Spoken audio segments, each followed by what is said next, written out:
Abooluganda Mukama yeebazibwe nnyo nnyini. Balamusiza nnyo mu linnya lya Mukama waffe Yesu Kristo. Amannya nze Pastor Peter Musisi nga nina omulimu gw'okubuulira enjiri ya Mukama waffe ey'ebiseera bino ebyenkomeredde oba ebyenkomerero, nga okusinga njagala okuteeka essira ku kigambo kya Mukama naddala eky'obunabbi, kubanga twaweebwa obunabbi bwa Mukama naddala mu bitabo ekya Daniel n'okubikulirwa era n'ebitabo ebirala, nga ekigendererwa kwe kwagala abantu baffe okumanya n'okuyiga era n'okutegeera Mukama Katonda kyatwagaza mu biseera bino eby'enkomerero. Ebiseera bino bingi abantu babuulidde enjiri emyaka mingi, naye nga ekisinze okukwasa ensonyi lwakubanga enjiri ebuulirwa etera kubeera ya bulimba, ng'abantu abasinga balimbibwa era abasinga ne babeera nga ekintu kye bagoberera oba ekintu kye bayiga oba ekintu kye bafuna mu njiri ebuulirwa si ekiganyula emyoyo gyabwe, wazira kiyamba abantu abamu bannakigwanyizi okwefunira omulidi gw'ensimbi n'okwefunira erinnya n'ebitiibwa nga beeyambisa ekigambo kya Mukama. Tetwagadde kugamba nti eri bantu ba Mukama mu nsi gye bali, naye abo abaliyo nga naffe twagala tukwatakanyize wamu nabo tusobole okubula ekigambo kya Mukama Katonda waffe, olw'okubanga ebiseera biweddeyo era enkomerero netera etusemberedde okusinga bwe twali tukirowoozezaako. Mu kiseera kino tuyingidde mu kiseera ekiyitibwa ekimanyiddwa nga mu lulimi lwa programu ya Illuminati ekimanyiddwa nga paradigm shift. Ekiseera kino kyakamaze emyaka kumpi nga 8 kasookedde Ssematalo owookubiri akomekerezebwa, ne kiba nga abantu b'omu nsi baatandika okufugibwa mu ngeri endala abantu abasinga obungi gye batamanyi gye ngenda okubalaga kaakano. Abantu abasinga tebamanyi nti ensi eno era engeri gyefugibwamu, era nabana abakulembeze bwe tulaba bambi baddu tebalina ddoboozi, era bye bakola baweebwa buweebwa biragiro era bateekwa okubiteeka mu nkola. Naye nga sinagendayo, njagala nsooke embalage Bayibuli eraga ebintu byonna nga bigenda bidiringana, era neeraga nti ensi ekiseera kijja kutuuka eggweewo, era bwe neeba eggwaawo waliwo bingi bitugenda okuyiga betunaaba abanaabasobodde okugoberera chano yange eno emanyiddwa nga Pastor Peter Musisi Official. Tujja kuba tuyiga ebintu bingi naddala eby'obunabbi bw'ebiseera bino eby'enkomerero. Mukimanyi nti mu nnaku zino tulina bannabbi bangi era Bayibuli eboogerako nga bannabbi abateekwa okujja mu nsi ate nga ba bulimba. Tulina okwetegereza lwaki bannabbi abo bakola, kababeere nga balagula oba kababeere nga ne bwe basomesa bayigiriza abantu. Ebisinga biva mu bo bennyini, naye olw'okubanga babibuulira abantu abatazaalibwa kigambo kya Mukama, abantu abasinga obungi bawondera buwondezi nga tebabuuzizza, kubanga abantu kye basinga kwagala kyamagero kibakolerwa mu bulamu bwabwe, naye tebafuddeeyo okumanya obulamu bwabwe obw'omu maaso buliba butya, oba obulamu ng'enkomerero etuuse Mukama waffe bw'ali bw'ayita abantu be baliragawa oba baliddawa. Katusome ekyawandiikibwa kye tusanga mu Yokaana essuula ey'omukaaga olunyiriri olw'40. Yokaana essuula 6 olunyiriri olw'40 waliwo ebigambo bye njagala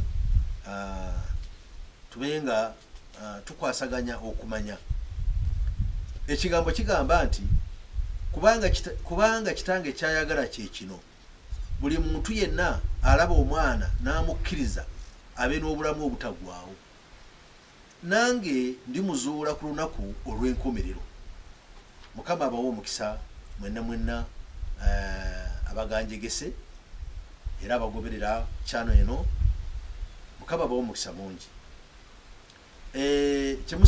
Mujja kukola subscribe kakati tubenga buli kitusomesa litetuteeka ku channel eno musobola okukiraba era okukifuna embagirawo nga kyakatuuka ku channel yaffe eno. Omulimu gwaffe nga bwe tubagambye gwe mulimu gw'okulabika nti abantu ba Katonda bayiga era ne bamanya ekiyinza okubayamba. Mukama waffe Yesu Kristo bino yabisomesa n'ayigiriza abantu ebigambo bino eby'ekitiibwa. Agamba kubanga kitange kyayagala ow'omuggulu ayagala alaba omwana nga Yesu Kristo n'amukkiriza abeera obulamu obutaggwaawo. Kugamba buli bw'okkiriza Yesu Kristo ng'obuuliddwa ekigambo kye era nga omutume gwe yatuma yakubuulidde ekigambo ekyo kikuleetera okukkiriza aye noba g'okkiriza amazima. Kati amazima g'okkiriza gakuweesa omwoyo omutukuvu. Kati oyo omwoyo oyo omutukuvu bw'atuula mu ggwe n'omukkiriza kiba kitegeeza nti olina obulamu obutaggwaawo. Obulamu obutaggwaawo tojja kubufulira mu ddiini. Obulamu obutaggwaawo togenda kubufulira wa musumba gundi kubanga wa byamagero, kubanga musajja wa Katonda, man of God. Nga bwe tutula bino bano abava mu Nigeria wa babatizibwa man of God, and whatever nebetuma n'amannya era n'ebitiibwa ebyenkizo abo tebagenda kukumanya. Naye Mukama kyayagala gwe kulondola n'omanya Yesu bulungi n'omutegeera. Mu programu eno gye tutaddewo tujja kuba tuyigiriza mpola mpola nga tulaga abantu kye balina okumanya. Tulina okuyigiriza kye tuyita enjiri ya Mukama waffe Yesu Kristo. Eno enjiri ya Mukama waffe Yesu Kristo naye tujja kuba nyo tuteekesera ku bunabbi bw'ebiseera eby'enkomerero. Ekyokubiri tujja kuba tugendera okulabika nti abantu tubayigiriza ate kye tuyita back to the gospel truth, okudda ku mulamwa ogw'enjiri ey'amazima.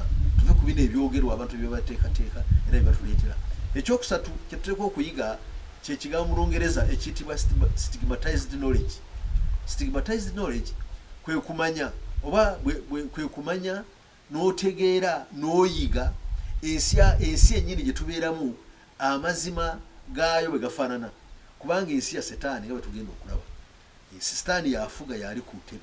Kakati bw'ofuna okumanya okwo kwe tuyita stigmatized knowledge, oba ofunye okumanya kwennyini, kubanga okwo okumanya kw'onooba otegere oba ky'onooba oyize ky'ogenda okuyiga mu ebyo tugenda okusomesa, ojja kuba otegeera nti official ebintu by'owulira ku media oba by'osoma mu masomero oba by'owulira ba scientist biboogera ebikwatagana n'eno ensi nga bw'eri, ojja kwekanga nga ebisinga bya bulimba era ng'abantu abasinga obungi bye bagoberera. Naye gwe ojja kuba olina okumanyako okwenjawulo. Okwo kumanya okwo okwenjawulo kujja kuyamba otegeere ensi mw'oli bw'eri era otegeere nti ekiddukiro kyo kiri wamu kyokka, kiri mu Kristo Yesu. Ebyo mbyogera mmwe eri abaana ba Mukama Katonda be yawa okubeera mu Yesu. N'abo Mukama baaliyita ng'ayise mu njigiriza oba mu kusomesa kwaffe kuno, oba be yayita edda mu ngeri endala, kubanga Mukama akola mu ngeri ye. Kakati katulabe obuddukiro bwaffe we buli bwe tuba tusomye Yokaana essula 10 n'olunyiriri olw'omwenda. Ugamba nti nze mulyango, omuntu bw'ayingirira mu nze alirokoka, aliyingira, alifuluma, ate aliraba eddundiro. Haleluya. Amakulu gaakyo ge gano. Omuntu bw'ayingirira mu Kristo Yesu n'amala okuyingira mu ye, bw'afuluma alaba eddundiro. Weewuunye, Yesu ate gwe mulyango. Naye eky'ekitalo ate mulyango gwa ndiga so si gwa mbuzi. Kakati abayingira mu mulyango ogwo be bagenda okulokoka. Kulokoka ki kye bagenda okulokoka? Okulokoka obusungu bwa Mukama obugenda okulabisibwa mu biseera ebitali byewala ng'abantu badduka ekibabu olw'okubanga tebakkiriza ekigambo kye twasomye mu Yokaana essula y'omukaaga n'olunyiriri lwa 40 lutugambye atulule omwana wa Katonda n'amwetegereza okwagala kwa kitaffe n'amukkiriza aweebwa obulamu obutaggwaawo. Kaakati oluvannyuma ku lunaku olw'enkomerero oyo ne bw'alibanga yafa yagenda okuzuukizibwa. Ani alimuzuukiza? Yesu yagenda okukola ekigambo ekyo. Kati Mukama bannanga b'omukisa, bantu bange, bantu ba Mukama, tubenga tukwatagana mu kino kye tugenda okuba nga tubasomesa, kye tuba tugenda tubayigiriza. Tetwegomba kulabika nti tuna kitwagala mumwe kyekino bwe bulamu obutagwawo ubenga mubufuna agoge magoba gye tuli kubanga ebyo bigenda okutuweesa naffe akasiimo lunaku lwa mukama waffe lwali bakomyewo okujja okutwala ekkanisa ye kale mukama b'omukisa mungi kaakati nga maze okwogera ebyo kambanyumize na kino mulyoke mutegeere kyekigenda mu maaso kaakati njagala mbalage kyemumanyi ensi eno efugibwa abantu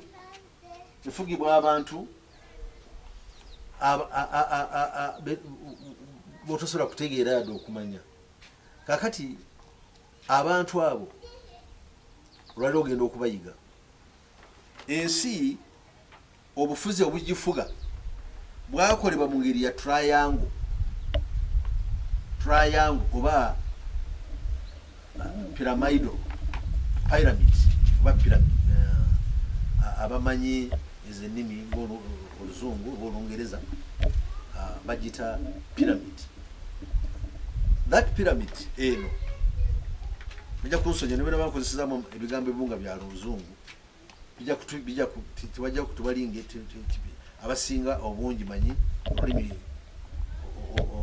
waliwo tulutegeera kanjogere bwentyo kakati nga bwe mulaba waggulu wa piramidi eno ku mutwe ono atudde waggulu sitaani kati obukulembeze obufuzi bw'ensi bwetu bufaanana sitaani yali waggulu ensi eno gye mulaba sitaani yagifuga gye bujja batuna batweyongera okusoma ebintu bino tujja kulaba ebitandikira lwaki sitaani kati yafuga tujja kulaba we byatandikira tujja kulaba ne bayibuli kyebyogerako era tujja kulaba neki mukama kyayagala tubeere era tufune kakati bamala okulaba ekintu kino wansi wa sitaani yali waggulu kati nekuddako kyetuyise non-physical entities oba demons. Yes, so demons they are what we call non-physical entities kwegamba ebibumbe oba ebitonde ebitalina mubiri naye bibeera mu ffe byajja ddi tugenda gye bujja tujja kulaba kiseera kibi bye byajjiramu okujja mu nsi muno tubisanga bwe tuba tusomye okubikulirwa essuula ey'12 kakati netutunuulira olunyiriri olw'omusanvu waliwo ebigambo ebyekitalo bye tulaba mukama byatuwadde tusooke tubitegeere ebigambo bino bigamba bwe biti some okubikulirwa essuula 12 kakati tulyoke tulabe olunyiriri olw'omusanvu okutwala ku lw'omwenda wagamba nti ne waba olutalo mu ggulu Mikayiri ne bamalayika be nga batabaala okulwana n'ogusota ne gulwana ne bamalayika baagwo naye ekyekitalo ne batayinza so ne watalabika kifo kyabwe nate mu ggulu n'ogusota ogunene ne gusuulibwa omusota ogw'edda oguyitibwa omulyolyomi era setaani omulimba w'ensi zonna ne gusuulibwa ku nsi ne bamalayika baagwo ne basuulibwa nagwo kaakati ekigambo kino omulyolyomi era omulimba w'ensi zonna kwegamba sitaani akola omulimu gw'okulimba abali mu nsi n'abawabya ayinza ate okubawabya yeyambisa eddiini ekyo njagala okitegeere eddiini kitegeeza ekkubo abantu lyebaba bakutte bwe bagenda eri mukama kati awo ye waayimirira n'alyoka akola omulimu gw'okuwabya abantu abo nga kyayagala abantu abo bawabe era baleme okutegeera amazima kaakati bayibuli egambye nti n'akasukibwa mu nsi ate yamala okukasukibwa mu nsi ne bamalayika baagwo ogw'ogusota nabo ne basuulibwa nagwo ekyo kyakitalo nnyo kakati kitegeeza nti mu nsi eno mwe tuli sitaani mwali yafuga era yoona ali wano atudde ku ntebe ey'obwakabaka yafuga kaakati bw'aba afuga ate yeeyambisa bano non-physical entities oba bayite emizimu kyetuyita emizimu oba mu Lungereza kyebayita demons. Kakati wansi wa demons abo wetusanga ate kyebayita mu Lungereza secret societies, nga secret societies ezo zirimu abantu naye oba abokuntikko waliwo zetuta 13 families oba family 13 families 13 eza Illuminati. Kakati ezo zezitukirwako byonna zezirimu banaggaga abafuga zi banks abalina sente ezifuga ensi ate beba controlling governments. They control governments, they control economies, kugamba ne bakola ebintu byonna byonna bebabigira ki bebabifuga. Kakati abantu bamala okukola bwe batyo ne balyoka wansi waabwe ne walyoka wajjawo betwita the corporate executives, powerful politicians, bano bamusiga nsimbi banaggaga abalina companies enene ku nsi yonna. Ne kulyoka kuddako ba politicians oba nabyabufuzi abagundiivu abava mu mawanga gali amanene getuyita amayembe 10. Ebyo njagala mutegeere nti waliwo amayembe 10 Bible geyogerako mu Daniel. Tujja gasoma gye bujja, njagala mbalalikira ekintu ekyo. Kati aga amayembe 10 tujja kumanya n'amanya gaago era tujja kutegeera nti n'abafuzi baago bebalinga bakabaka mu nsi. Era kyova abantu bafuga batulimbalimba nti bakwesa democracy, nti ebibiina ne bikyuka ne baleta kino kibiina tekyawangudde mu bululu. Songa ebibiina tebiriiwo, ebibiina bintu bya kutungumaza bugumaza teri. Ebyo tujja kubimanya nga tuyiga enjigiriza yaffe eri yembagambyeko obo essomo lyaffe yembagambye eritibwa stigmatized knowledge, oba okumanya okunyomebwa eri abantu abanyome ebintu bwati oyo najidda ayogera ebintu ebyo musajja watu bayabijjawa. Naye tubabuulira byetwanoonyerezaako kubanga tetuna kyetunoonya ku muntu, twagala omuntu alokoke. Naddala mmwe abazaalibwa omwokubiri abagamba nti Yesu Kristo gwe mugoberera era mwagala okumanya byayagala mumanye. Kakati ekyo bw'okivaako n'olyoka okkirira wansi wa bano nga tukyali ku bano kwe kuli ne banaddiini, amadiini ag'amaanyi, diini ezenene mu nsi, abo bazikulembera nga bw'ozimanyi bonna abakulembera eddiini ezo okutuuka kaakano balina enkolagana ne system eno efuga ensi eya Setaani. Era kyova olaba nti bye batuwa ebisinga obungi tebiva mu Bayibuli, era ebisinga obungi si bya mwoyo wa Mukama. Era bye bateekateeka enjiri ey'okutubuulira tebatubuulira bigenda mu maaso, tebatubuulira bunabbi bwa biseera bya nkomerero nga bino. Bo batubuulira ebintu bye baagala tumanye, era batubuulira ebintu bye baagala Setaani gwe bakolagana naye aganyulirwemu. Era kyova olaba nga abantu babeera mu nsi nga balina amadiini gaabwe naye nga bakafiiri, neeyisa yaabwe ya kikafiiri, naye ne bagenda mu masinzizo ne balyoka bagulumizibwa olw'okubanga balina biwaayo bye bawaddeyo, ne basuusuutibwa. Naye nga tewali ngeri ya kubategeeza yadde okubalibyukinga nga babategeeza nga baagala kwegamba basobole okutegeera Mukama kyayagala bategeere. Kakati ekiddako tulina bye tuyita United Nations agencies, national leaders and international NGOs. Abaddako be bano zino zi NGOs eba badachewa aba United Nations, NGOs eziva oba ezivugirirwa ensimbi za UN za United Nations, kibiina ky'amawanga amagatte. Ekibiina ky'amawanga amagatte kyolaba ekyo it's the blueprint of the new world government egenda okufuga government egenda okufuga ensi yonna. Eyo blueprint yayo oba kugamba gwe musingi ogwabangibwa United Nations oba ekibiina ky'amawanga amagatte gwe musingi ogwabangibwa okuteekawo government egenda okuliisa abantu akakanja mu nsi yonna ate mu bbanga eritali lyewala. Setaani agenda alikupi agala okweraga eri abantu bonna balyoke bamutegeera, ajja kweyubula mu bbanga sidene olyoka owuniikirire ng'olaba biki bigenda mu maaso. Njagala obenga ebintu bino tebikugwako nga teweetegekedde. Kirungi ogoberere enjigiriza eno ate ojwe n'abantu abalala bantu bangi basobole okutegeera ebintu bino. Nze neewaddeyo ne bannange Mukama baanampa tusobole okukola omulimu gwa Mukama, abantu bategeere ensi bwefaanana, ate bategeere ate bategeezebwe bamanye ekyokukola era n'obuddukiro bw'amazima gye buli. Kaakati ekiddako kyekino, tumaze okulaba United Nations agencies. Kati abakubiri abali ku mwaliiro guno kwe kuli national leaders, bana abakulembeze baffe betulonda oba batubalonda bati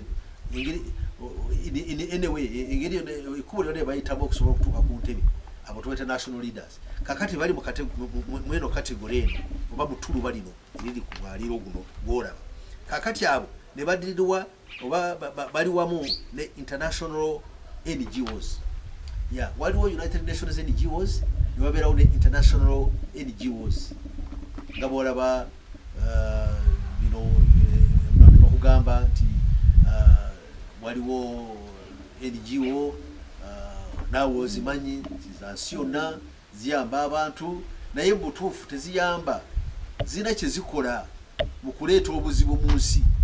Era tujja kulaba nti abantu abasinga obungi nga bino betulaba nti abatujju, bano abatujju boolaba ba ISIS, Boko Haram, Al-Shabaab, n'abatujju abalala bano betwita lone wolves, abakuba abantu amasasi oba abaana basomero mu mawanga ngeyo aga Bulaaya oba mu Amerika. Tujja kukiraba nti abantu bano bali sponsored, tebakola ku bwabwe. Era siga nti gavumenti obusiraamu sibe buwa ssente abantu abo, naddala abava mu busiraamu bali bemulaba abatta abantu abalwana, sigamba nti obusiraamu bwe butulo ne buwa ssente. Ate olwosagala kutegeeza nti obusiraamu ekkubo liriza okutwala omuntu ewa Katonda, ekkubo lirimu lyoka etwala omuntu ewa Katonda ye Yesu Kristo. Kaakati obusiraamu buli awo nabwo ddiini ng'eddiini endala zonna zonna boziramu, naye ekyennaku bano boolaba bakola abatujja bakola ebyo nga ba ISIS bebadde kutegeeza oba kibayita Islamic State, nabano bannaffe Boko Haram mu Nigeria, wano mu Somalia tulinawo bana ba Al-Shabaab, tulinayo n'abalala bangi abali Talibans nabo bonna boolaba bali mu nsi nyingi. Abantu abakola ebintu ebyo, ekyekitalo kyobale tomanyi oba kyomanyi, abantu abo waliwo omuntu abawa ssente n'asponsoring ebikolwa byabwe ebyekko basobole okumalawo abantu.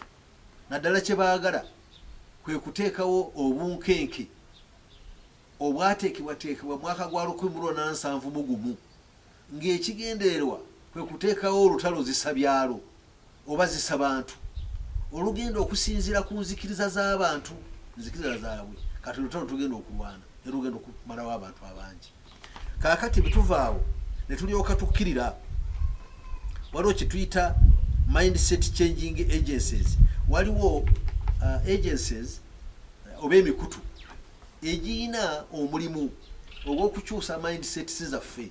Mindset kitegeeza endowooza zaffe, tusobole okugendera ku ndowooza eziriwo. Kaakati baani abakola ebyo? Kuliko United Nations organizations, the entertainment industry, local church leaders, awamu ne the international media, international and local media. Abo mulimu gwabwe bakola omulimu gwa nnaku. Omulimu gwabwe gwe bakola baagala okukyusa ebirowoozo byaffe. Abamadiini batuyigiriza, NGOs zituyigiriza, the media oba amawulire, abatuwa amawulire, information gye tufuna. The media means electronic media, whether electronic media, whether printed, whether videos, whether whatever. Ebyo nabyo betulaba bikyusa mindset zaffe, naddala abavubuka. Kakati abavubuka baffe kyovuga olaba nga boonoonese ebya kitalo. Kakati abo boovaawo n'olyoka ogenda church leaders have not strived to teach us exactly what God wants. Bo omwoyo gwe balina baweebwa omwoyo ali awo wakigumaza abantu ne babeera nga bambi tebakyuka ate tebategeera mazima, ne babeera mu nsi nga bayigirizibwa okwagala ensi, kwegamba mwoyo waffe ow'omunda oba omuntu waffe ow'edda eyeegomba ebyensi, oyo gwe bagabirira. Kati omuntu n'abanga ali mu kkanisa naye ng'ekigendererwa kye kwagala kufuna, afunemu ssente, afunemu emikisa, afunemu promotion, asobole okugenda ebweru, asobole kwegamba ebintu n'okwedda abantu mu kulaba kwe balabanga birungi naye tebisobola kukuwa obulamu obutaggwaawo. Kati ebintu by'olifuna mu nsi naye bibanga bifaanana bitya, naye nga mu byo tebuli obulamu obutaggwaawo tebina kye bigenda kugasa, tebiyinza kungasa naye tebiyinza kugasa, era tewali n'omu agenda aganyulwa mu byo. Ki ekigenda tugenda okufuna ekigenda okutuganyula kyeki? Kwe kulaba nti Mukama Katonda bye yatugamba bye tugenderamu ne tufuuka a new creature oba ekitonde ekijja mu Yesu Kristo. Kama akuwa mukisa ng'owuliriza ebigambo bino. Tulina local politicians, civil societies and local NGOs. Kakati ku level oba bwe tulaba ku mutendera ogwa wansi ku buli ggwanga nabo balina bino bye tulaba ku international level ate ne ku local level ku ebiri ku mutendera gw'eggwanga lyo oba ensi mw'otuula na bino mwebiri ebanga biyamba programu ya setaani okulabika ng'eteekebwa mu nkola. Jjukira ti waliwo programu egenderera okuleeta obukulembeze bwa the antichrist agenda okujja okufuga ensi gye bujja, ajja kufugira ekiseera kya myaka 7 era ali kumpi, era sitaani neno system gyekugambye ekola ebyo byonna eteekateekera omumpembe oyo okujja okutula ku ntebe nga tumulabako n'amaaso, ensi ng'agifuga, ensi nga globe oba nga enkulungo tube nga tugiraba nga efugibwa omuntu omu, era kyova olaba nti waliwo programu y'okuteekawo kye tuyita New World Order. So New World Order ekitegeeza ki? Ejja kuba ena one world government, gavumenti emu efuga ensi yonna, diini ejja kuba naye ejja kubeera emu, kwegamba family nga bwe tugimanyi, family naye eveewo, omwami n'omukyala n'abaana biveewo, ebika byaffe mwe twenyumiririza biveewo. Kati abantu batandika okubeera nga bali awo bayenjera bwenjezi mu nsi, ng'omuntu anoonya bunoonya, ye omuntu yeeraba nga individual oba omuntu bannamunigina, nga ensi eno ye gy'alaba nga family, ate gavumenti gy'alaba nga kitaawe. Ate jjukira te ye gavumenti ejja kuba nga gavumenti yansi yonna. Kati abantu banatuukira awo ate mu myaka si mingi, myaka nga 10, kyobola nga buno enjiri giffe gye tubuulira yadduka kubanga ekiseera kituggwako. By the year 2030 emyaka 2030 kisuubirwa tujja kuba tuyingidde mu kiseera oba mu era aba Illuminati gye bayita the great transition. So the great transition tuyinza okukituusa mu Luganda kwegamba tujja kuba tuli mu kiseera ekyokubeera nga tusobola kudda nnyuma, ng'abantu omuntu ne tekinologi bafuuse ekintu kimu, nga tokyalina amagezi gago gasalawo okujjako nga kye bakuwadde obwongo bwo kye babuwadde ekyo kyojja okulowoozanga n'okukolerako. Kati weewuunye ojja kubeera nga ofuuse ekisasalala, naye bw'onooba nga olina Yesu mu biseera bino nga weekutte ku Yesu ojja kulokoka obusungu obwo, ojja kulokoka ekintu ekyo kigenda okutuukako era okukoonoona ng'omuntu wa Mukama. Ekyokubiri ekitwonoonye Sitaani kyayiseemu ye scientific community, the education systems and the media. Kakati Sitaani yeeyambisa ebintu bino. The scientific community batuyigiriza ebintu bingi bye bavumbula through excavations, bye bakola research through astronomy, ne batubuulira ebyo mu bwengula tetugendangayo, ne batulimba bye baagala, ne batugamba nti waliwo ensi endala eyo gye tugenda okulaba eri abo, era ne batugamba bajja kututta. Ne weegamba ebintu bino bitulimu bituufu. Where is the aliens? where do they come from ebyo tulina okubirowoozaako kakati netulyoka tulaba ekintu kino the education systems nazo oba enjigiriza zetulina engeri gyetuyigirizibwamu naddala mu masomero kiki tufunayo bajja kuyigiriza mu sayansi nti bwe twatondebwa wazira you evolved wakyuka bukyusi wali kawuka n'okula n'ofuuka enkima n'oveeyo n'ofuuka ezzike mpaka lwe wafuuka omuntu kati ebintu ebyo banna ebintu bya kyova olaba nti ebintu ebyo tulina okubiyiga abantu abasinga obungi those who believe scientifically bonoonese tebakyalina kugamba baava ku Katonda era ebyo kati abazungu abantu b'omu Bulaaya ne mu Amerika nawaaje twita bannaffe okugunjuka kye kwasookera bo baamala n'okwonooneka kibona tebakyalina mu bo kye batya oli n'avaawo n'awasa musajja munne abantu ne bakuŋŋaana embaga n'ebeera ya nankali tebagamba nti embaga yanyenyeza n'emiti omusajja yawasiza musajja munne mukazi yawasiza mukazi munne era n'abakazi abafumbirwa embwa kakati ebintu ebyo lwaki abantu batuka kweyoleva ate nga bagamba nti bali mu nsi ezaakuledda kitegeeza nti waliwo okuseeseetuka mu bwongo n'abanga entegeera ye bannange tekyamuyamba agenda ayonooneka kakati bino bye bigenda bitukyusa naffe tugenda tukyuka seeyo yokka neno bijja kutuuka the media kyovula nti amawulire getufuna etwandiise nga the media oba engeri gyetufunamu amawulire oba okumanya nga tuyise mu nga bwe mbadde nkyogeddeko waggulu eno kakati abo bakola omulimu munene era abaana baffe bano abavubuka abasomyeko boonoonese ojja kusanga ng'omwana asomyeko ate ow'omukyala ataasoma agenda wala bambi asinga ono waffe asomye agenze mu bibuga alaba TV alaba biki ebyo byonna kubanga ebintu ebyo business influence ku bwongo bwe akatabo kano tujja kasoma gye bujja tukategeere kayitibwa the paving the road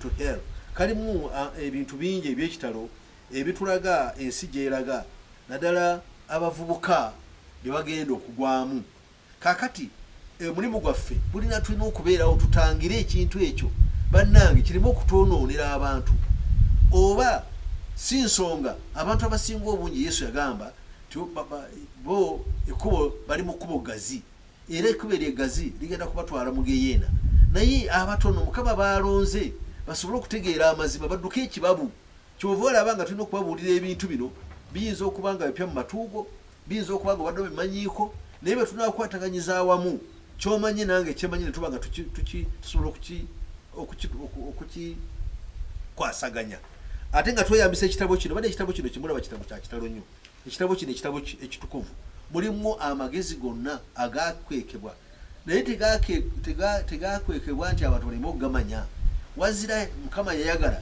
mu kiseera nga kino gasobole okutubikulirwa tutegeere ensi gyeraga kale Mukama abawa omukisa katusome ekyawandiikibwa kimu nga tumaliriza tulyoke tutegeere ewa gye tulaga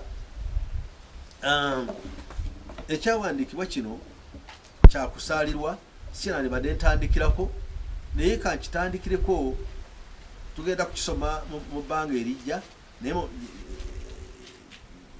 mu nnaku zino mbadde njagala tube nga sikye tutandikirako naye kankulage Engiristaani gyafugamu ensi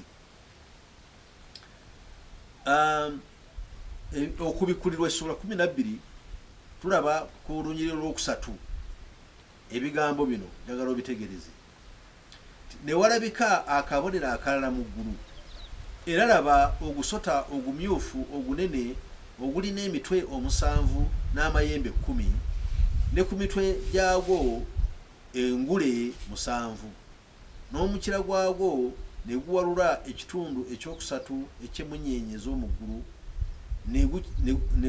ne guzisuula ku nsi ogusota ne guyimirira mu maaso g'omukazi yali agenda okuzaala nti bw'alizaala omwana gulyoke guliire ddala omwana we kakati ebintu bitulaga nti omukazi yali agenda okuzaala yaani betugenda kubiraba gye bujja kakati ogusota yaani Sitaani naye kyetulaba kiikino emitwe gyago giri 7 n'amayembe 10 kakati bw'osoma okubikulirwa essula 13 ojja kulaba ekintu ekirala ekyennyamiza ate nga kyewuunyisa. Kigamba bwe kiti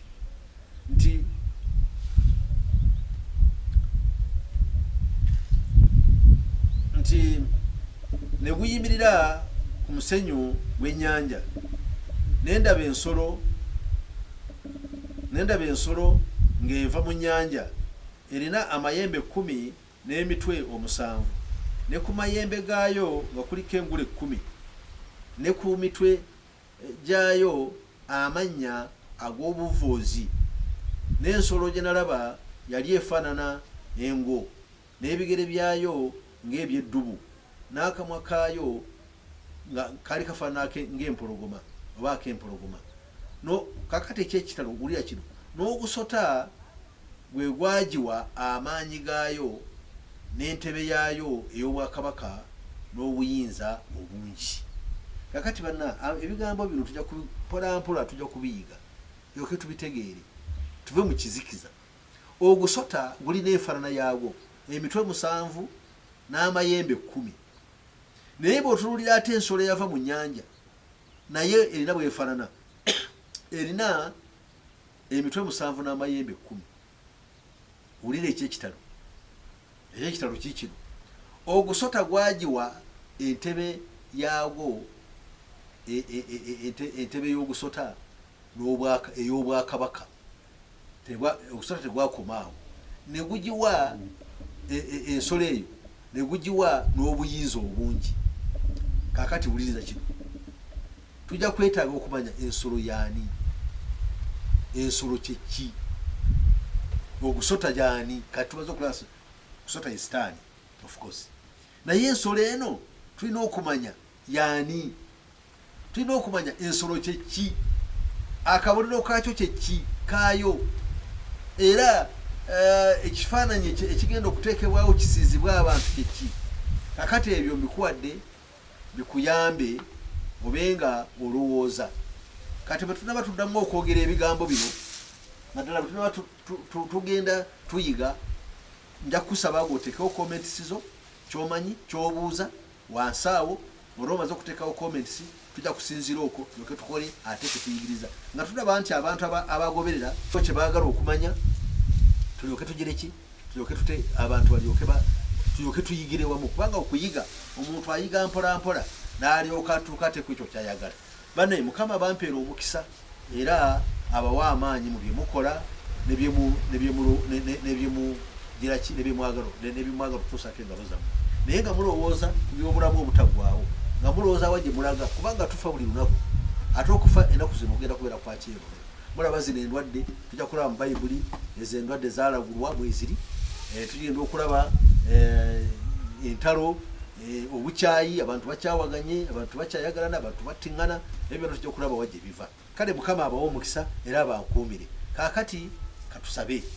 Ayi Katonda Kitaffe, kwegayiridde abantu baffe Mukama lwatondera mu nsi muno, wabawa Yesu Kristo abenga yabanunula.